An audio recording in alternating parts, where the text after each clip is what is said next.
नरेंद्र मोदी पहुंचे हैं लाल कृष्ण आडवाणी से मुलाकात करने के लिए उनके घर पर पृथ्वीराज रोड की ये तस्वीरें हैं। प्रधानमंत्री के वाहनों का काफिला आप देख सकते हैं, साथ ही देख सकते हैं कि किस तरीके से लाल कृष्ण आडवाणी से मिलने के लिए उनके घर पहुंचे, उनका आशीर्वाद लिया।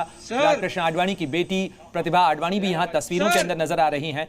और ये तस्वीरें जब प्रधानमंत्री पहुंचे लाल कृष्ण आडवाणी से मुलाकात करने के लिए, और बीजेपी की जो संगठन का पूरा स्ट्रक्चर है, बीजेपी के पितृ पुरुष कहे जाते हैं लाल कृष्ण आडवाणी। बीजेपी के गठन से लेकर बीजेपी को सत्ता की सीढ़ियों पर चढ़ाने में बड़ी भूमिका लाल कृष्ण आडवाणी की रही है।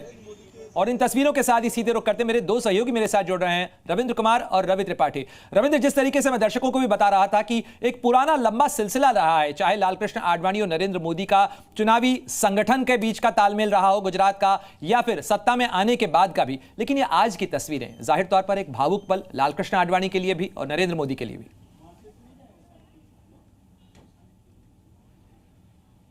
बिल्कुल, देखिए पितृपुरुष हैं बीजेपी के, और बीजेपी आज 2014 से पहले कह सकते हैं, आप भी पढ़ने जानते हैं कि 2014 से पहले जो भी था, 2014 से पहले जो भी बीजेपी रहा उसमें लाल कृष्ण आडवाणी के योगदान को कोई भूल नहीं सकता है। अब जब उनको भारत रत्न नरेंद्र मोदी प्रधानमंत्री ने दिया है और तीसरे टर्म के लिए जा रहे हैं, तो जाहिर सी बात है अपने राजनीतिक गुरु से उनका आशीर्वाद लेंगे। और उसके बाद आज शाम बिल्कुल मैं रोकूंगा रविंद्र आपको, क्योंकि प्रधानमंत्री मोदी एक बार फिर अब एक और वरिष्ठ नेता जो बीजेपी के हैं उनके यहां पे मुलाकात करने के लिए पहुंचे हैं। लाल कृष्ण आडवाणी से मुलाकात करने के बाद अब मुरली मनोहर जोशी के साथ उनसे मुलाकात करने के लिए पहुंच रहे हैं। और प्रधानमंत्री के वाहनों का काफिला आप देख सकते हैं जो पहुंच रहा है मुरली मनोहर जोशी से मुलाकात करने के लिए। मुरली मनोहर जोशी के साथ भी उनकी यात्रा का एक पुराना सफर रहा है। जब कन्याकुमारी से कश्मीर तक एकता यात्रा निकाली गई थी तो उस समय बीजेपी के अध्यक्ष मुरली मनोहर जोशी थे और उस यात्रा के संयोजक नरेंद्र मोदी थे। और मुरली मनोहर जोशी भी बीजेपी के अध्यक्ष रहे हैं। और जिस पिछली एनडीए सरकार का मैं जिक्र कर रहा था, जिसके अंदर प्रधानमंत्री अटल बिहारी वाजपेयी थे, उसके अंदर दो बड़े और कद्दावर नेताओं में लाल कृष्ण आडवाणी के अलावा मुरली मनोहर जोशी का भी नाम शामिल है।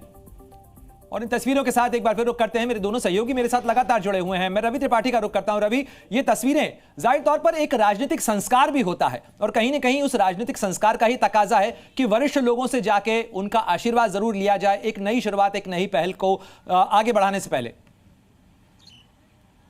बिल्कुल बिल्कुल आपने सही कहा। देखिए, एक राजनीतिक संस्कार होता है और प्रधानमंत्री मोदी उन संस्कारों को निभाना बखूबी जानते हैं। उसी का नतीजा है कि जैसे बैठक में जैसे उनको संसदीय दल का नेता चुना जाता है, उसके बाद कार्यक्रम खत्म होता है, सारे जो नेता होते हैं प्रतिनिधिमंडल के तौर पर जाते हैं राष्ट्रपति भवन उनका समर्थन पत्र देने, और दूसरी तरफ सीधे प्रधानमंत्री पहुँचते हैं लाल कृष्ण आडवाणी के यहाँ, जो उनके राजनीतिक गुरु माने जाते हैं। और कहा जाता है कि मैंने अभी आपसे कहा भी था कि 2001 में वो मुख्यमंत्री बनते हैं, 2002 में गोधरा होता है, और उसके बाद उनको हटाने की जब चर्चा होती है यहाँ, प्रधानमंत्री उस समय अटल बिहारी वाजपेयी रहते हैं और प्रधानमंत्री लाल कृष्ण आडवाणी रहते हैं, तो कहा जाता है कि उनको उस समय बतौर मुख्यमंत्री बचाने का काम लाल कृष्ण आडवाणी ने किया और उसके बाद उनको कंटिन्यू रखने का। बिल्कुल रवि त्रिपाठी, और इस तरीके की चीजें न केवल केंद्र के अंदर नरेंद्र मोदी करते हुए नजर आ रहे हैं, बल्कि गुजरात की तस्वीरें भी आपको ध्यान होंगी। जब चुनाव जीतने के बाद वो सीधे केशुभाई पटेल से मिलने के लिए गए थे। ये प्रधानमंत्री के वाहनों का काफिला आप देख सकते हैं, स्क्रीन पर नजर आ रहा है। लेकिन रविंद्र का भी मैं रुख करता हूं। रविंद्र, जरा ये बताइएगा, ये तो हुई राजनीतिक परंपराओं और संस्कारों की बात जिसका जिक्र रवि और आप दोनों ही कर रहे हैं, लेकिन दावा कितनी बजे पेश किया जाएगा? क्योंकि अब तो वो औपचारिकताएं लगभग पूरी हो चुकी हैं, संसदीय दल के नेता औपचारिक तौर पर चुन लिए गए हैं, समर्थन का पत्र जो है उनके पास मौजूद है। राष्ट्रपति से मुलाकात कब?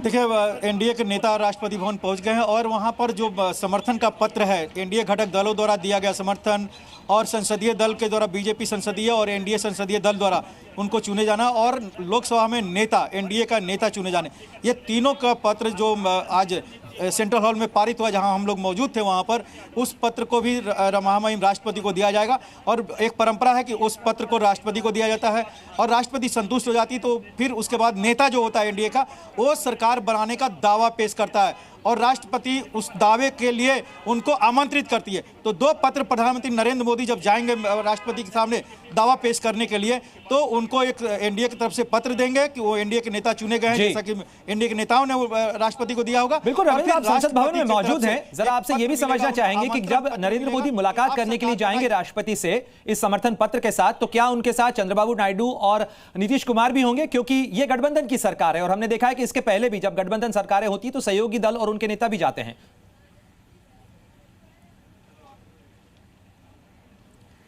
देखिए, अब जो सेंट्रल हॉल में जो तस्वीरें देखने को मिली है, अब इसमें कोई कहीं दूर नहीं जा रहा। ये सब नीतीश कुमार के जो चाहे उनका भाषण हो या फिर समर्थन हो, या समर्थन के बाद प्रधानमंत्री के लिए उनकी जो भावना हो, जैसे कि उन्होंने झुककर उनको नमन करना, या प्रधानमंत्री जब नीतीश कुमार उठ के भाषण के लिए जा रहे थे तो प्रधानमंत्री अपनी कुर्सी पीछे किए और उनको अपने सामने से आगे लाए। उसी तरह से चंद्रबाबू नायडू के साथ भी उन्होंने किया।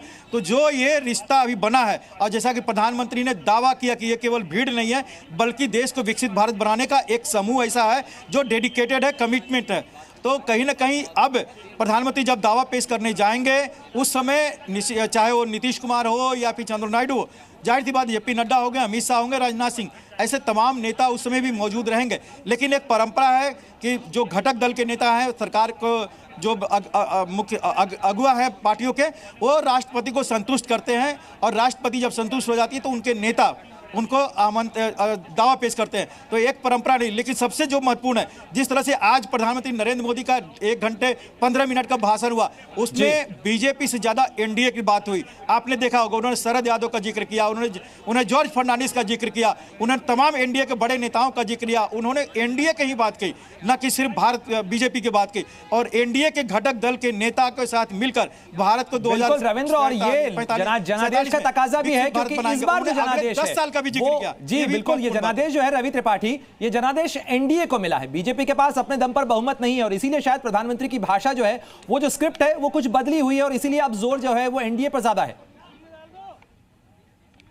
बिल्कुल बिल्कुल, एक चीज़ अपडेट करना चाहूँगा कि जो हमें जानकारी मिल रही है, लगभग 6 बजे के आसपास राष्ट्रपति भवन जाएंगे प्रधानमंत्री। जो बुलावा आएगा लगभग 6 बजे के आसपास का बुलावा आएगा, जिस समय प्रधानमंत्री वहाँ जाएंगे और उनके साथ तमाम जो सहयोगी दल के नेता रहेंगे वहाँ मौजूद रहेंगे। उस समय दावा सरकार बनाने का जो दावा पेश किया गया है, उस पर राष्ट्रपति उनको कहेंगे कि आप सरकार बनाइए, और सरकार बनाने की तारीख भी जो 9 तारीख लगभग चीज़ है तो मुकम्मल हो जाएगी उस समय से।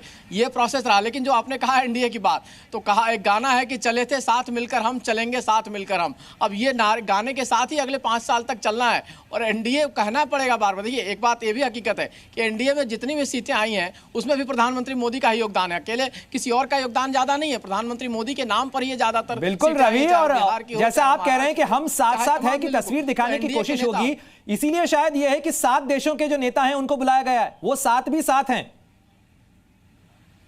बिल्कुल बिल्कुल, देखिए मैसेजिंग में प्रधानमंत्री मोदी का कोई जवाब नहीं। आपको याद होगा जब पहली बार बने थे प्रधानमंत्री 2014 में, तो तमाम एशियान देशों के नेताओं को बुलाया गया था, तमाम नेता आए थे। दूसरी बार भी उन्होंने तमाम मैसेज देने की कोशिश की, और ये तीसरी बार है। तो कहीं ना कहीं एक मैसेजिंग के मामले में प्रधानमंत्री का कोई जवाब नहीं है, और उस मामले में विश्व दुनिया के जो नेता हैं उनमें वो आगे निकल जाते हैं। इस वजह से उनकी एक तारीफ की जाती है। विजनरी नेता हैं, दूर की सोचते हैं, टेक्नोलॉजी से भी है, जो बार बार उन्होंने कहा आज टेक्नोलॉजी से ये दूर रहता है।